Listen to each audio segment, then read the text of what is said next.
Hello साथियों, welcome to planet 4। आप सभी को प्लेनेट 4 विक्रम का नमस्कार। तुर्की की संसद में इस बार सिर्फ आवाजें नहीं गूंजी, बल्कि सच का तूफान उठा और खुद तुर्की के सांसदों ने मान लिया कि भारत से पंगा लेना तुर्की को भारी पड़ गया है। सबसे बड़ा धमाका तब हुआ जब खुलासा हुआ कि भारत के एक राज्य ने तुर्की को अपने बजट से 10 करोड़ रुपए दान दिए थे। और अब जब तुर्की भारत के खिलाफ खड़ा हुआ तो देश में आक्रोश की लहर दौड़ गई। पूछा जाने लगा कि अपने गुनहगारों को हम पैसा क्यों दे रहे हैं। अब भारतीय मुसाफिर तुर्की की बजाय जा रहे हैं कजाकिस्तान, जॉर्जिया, इंडोनेशिया और वियतनाम जैसे देशों में, क्योंकि वहां वीजा आसान, खर्च कम और माहौल सुरक्षित है। और इसी बीच पाकिस्तान के प्रधानमंत्री, जो IMF से भीख में मिली रकम के सहारे उड़ाने भर रहे हैं, अब धन्यवाद यात्रा पर निकल चुके हैं तुर्की, अजरबैजान जैसे मुल्कों को सलाम करने और हकीकत में बेरोजगारी और भुखमरी से जूझते देश से छुट्टी मनाने। फिर जानेंगे कि भारत ने एक झटके में तुर्की के राष्ट्रपति और उनकी बेटी की कंपनी को कितने करोड़ का नुकसान पहुंचाया। और उधर तुर्की की करेंसी लिरा की हालत ऐसी हो गई है कि बाजार में लोग 1 किलो टमाटर लेने से पहले सोचते हैं।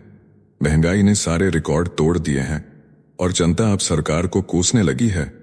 सब कुछ जानेंगे बेहद विस्तार से। देखिए, तुर्की की एर्दोआन सरकार ने जब भारत से दुश्मनी की ठानी, तब शायद उसने सोचा भी नहीं था कि इसका असर उसकी अर्थव्यवस्था की रीढ़ पर पड़ेगा। अब टूरिज्म सेक्टर में आई गिरावट ने उसकी नींव हिला दी है। हर साल तुर्की की धरती पर करीब 2 लाख भारतीय टूरिस्ट कदम रखते हैं, जो होटल, खरीदारी, टूर पैकेज और लोकल बाजार में करोड़ों रुपए झोंकते हैं। लेकिन एर्दोआन के भारत विरोधी बयानों और कश्मीर पर दिए विवादित भाषणों ने भारत में आग भड़का दी। इसके बाद सोशल मीडिया पर बॉयकॉट तुर्की ट्रेंड करने लगा। ट्रैवल एजेंसियों ने तुर्की पैकेज से हाथ खींच लिए और देखते ही देखते भारतीय टूरिस्टों का बहिष्कार तुर्की के लिए बर्बादी का टूर बन गया। इस गिरावट की मार सिर्फ टूरिज्म तक नहीं रही। विपक्ष ने संसद में सीधे एर्दोआन पर हमला बोल दिया। कहा गया कि क्या विदेश नीति में इतनी नफरत जरूरी थी, जो अब देश की कमाई पर भारी पड़ रही है। आर्थिक मोर्चे पर बुरी तरह फंसी एर्दोआन सरकार अब बैकफुट पर है। एक्सपर्ट्स का साफ कहना है कि अगर तुर्की भारत जैसे हाई स्पेंडिंग टूरिस्ट मार्केट से रिश्ते नहीं सुधारता, तो हर साल ऐसे ही घाटा उठाता रहेगा।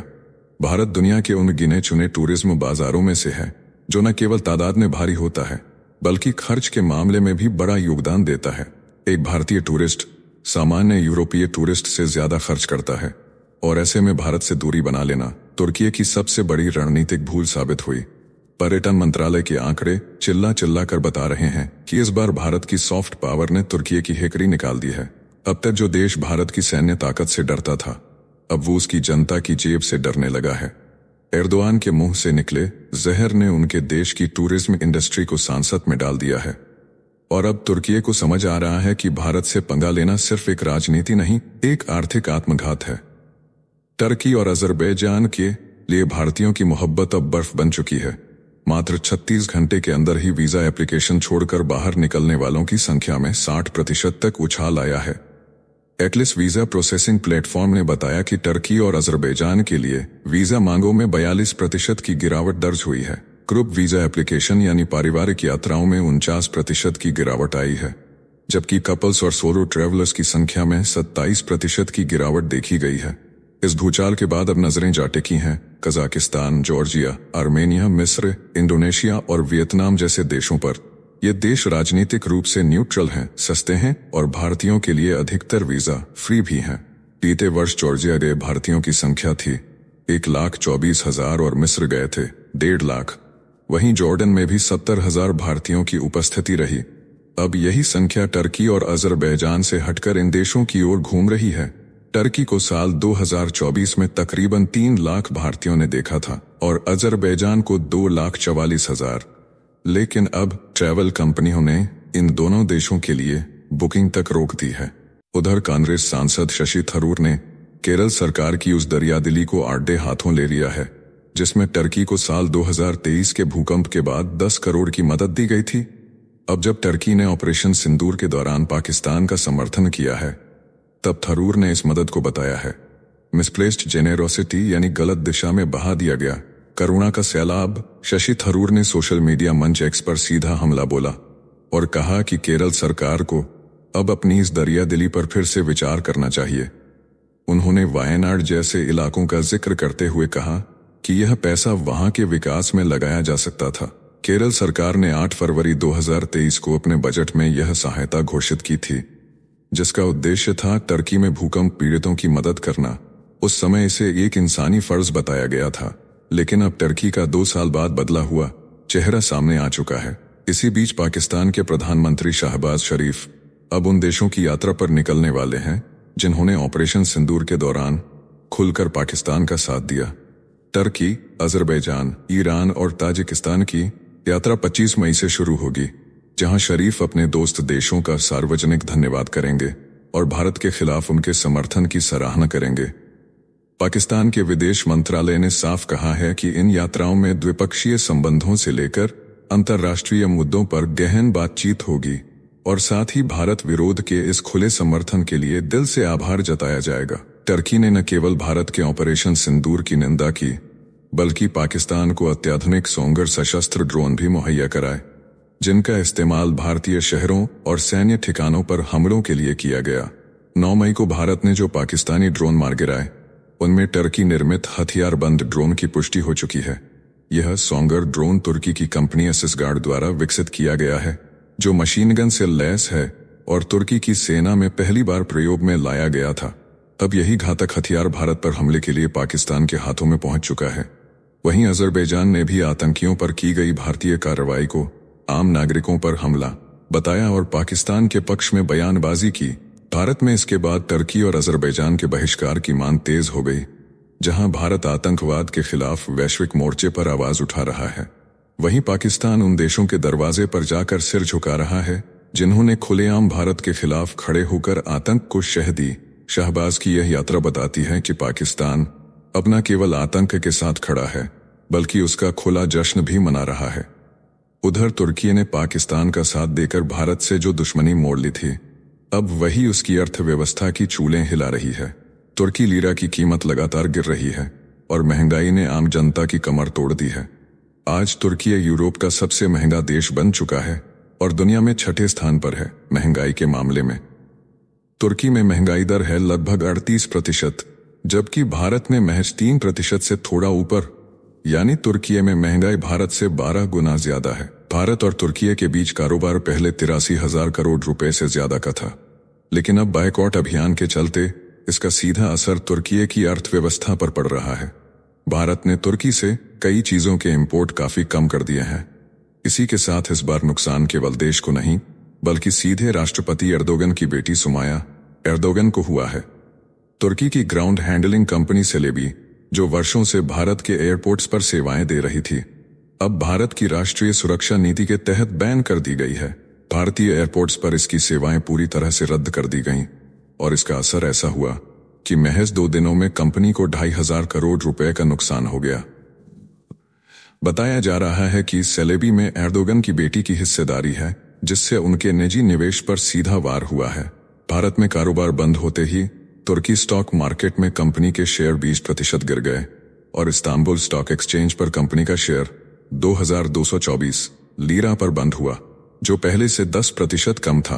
भारत सरकार ने यह स्पष्ट कर दिया कि यह फैसला देश की सुरक्षा से जुड़ा है। दिल्ली हाईकोर्ट में जब कंपनी ने याचिका दायर की, तो सरकार की ओर से तुषार मेहता ने बताया कि सुरक्षा सर्वोपरि है और कोर्ट भी इस पर कोई ढील नहीं दे सकती। अब भारत की एयरपोर्ट सेवाएं घरेलू कंपनियों जैसे एयर इंडिया, सेट्स और टाटा ग्रुप को दी जा रही हैं। इससे आत्मनिर्भरता को बढ़ावा मिल रहा है। उधर टर्की में अब मोटापे के खिलाफ जंग सड़कों पर लड़ी जा रही है।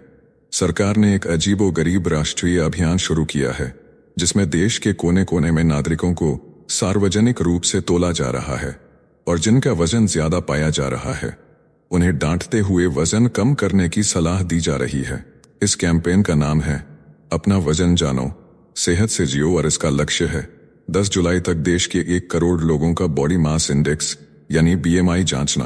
देश के 81 प्रांतों में हेल्थ वर्कर्स को तैनात किया गया है, जो mall, football stadium, railway station और चौकों में लोगों को रोककर वजन माप रहे हैं। इसी के साथ भारत के प्रहार से बौखलाया तुर्की अब मोटापा दिखा रहा है, महंगाई छुपा रहा है।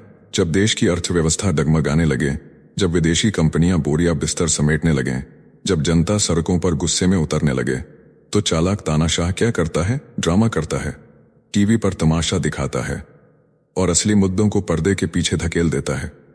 यही कर रहा है तुर्की। भारत के चक्रव्यूह में फंसकर जब तुर्की की लिरा ढह गई, महंगाई आसमान पर पहुंच गई और अंतर्राष्ट्रीय मंचों पर उसकी साख गिरी, तब तुर्की ने जवाब देने की बजाय कैमरे का फोकस ही बदल दिया।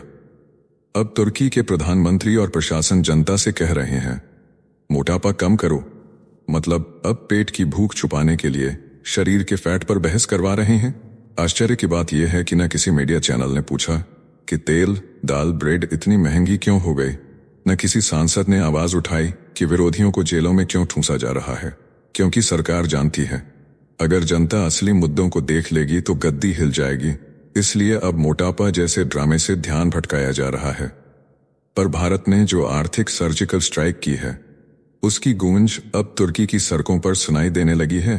कंपनियां बंद हो रही हैं, विदेशी निवेश रुक चुका है, डॉलर के मुकाबले लिरा गिरती जा रही है और जनता के हाथ में सिर्फ डाइट चार्ट पकड़ा दिया गया है।